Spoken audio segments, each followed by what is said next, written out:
Hey everyone, today we're diving into some intense political drama unfolding in Zimbabwe. Hold on to your hats because this one's a doozy.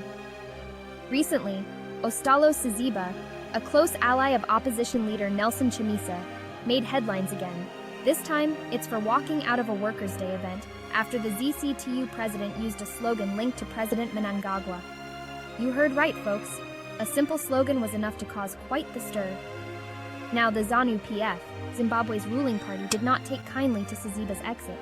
They slammed his actions, calling it a result of colonial indoctrination and questioning his dedication to national unity. Ouch! Talk about throwing shade. But let's back up a bit.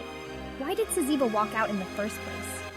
Well, the ZCTU president, trying to maintain an apolitical stance, inadvertently stepped into the political minefield. Her use of a slogan affiliated with Mnangagwa was seen as a betrayal by the opposition, leading to Saziba's dramatic exit.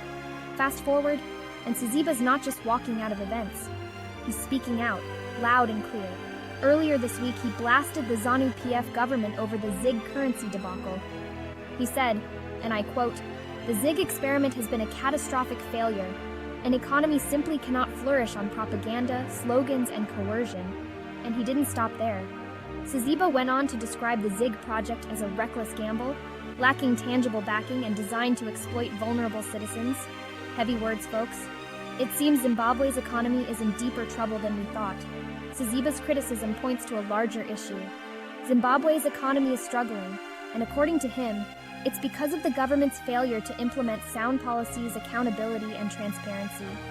Instead, they've relied on propaganda and coercion. He's calling for a new approach, one rooted in honesty, good governance, and people-centered policies. Policies that prioritize the well-being of the citizens. And honestly, who can argue with that? But let's circle back to the Zanu PF's reaction. They argue that Saziba's walkout shows a limited understanding of Zimbabwean political ideologies. According to them, it's a sign that the opposition is narrow-minded and not committed to national unity. So where does this leave us? In the midst of a political storm, that's for sure. The tension between the Zanu PF and the opposition is palpable, and it's playing out in real time, affecting everything from public events to economic policies. What's clear is that Zimbabwe is at a crossroads.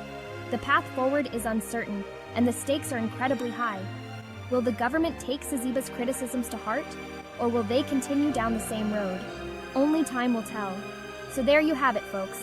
Zimbabwe's political scene is heating up and the economy hangs in the balance. Keep your eyes peeled for more updates.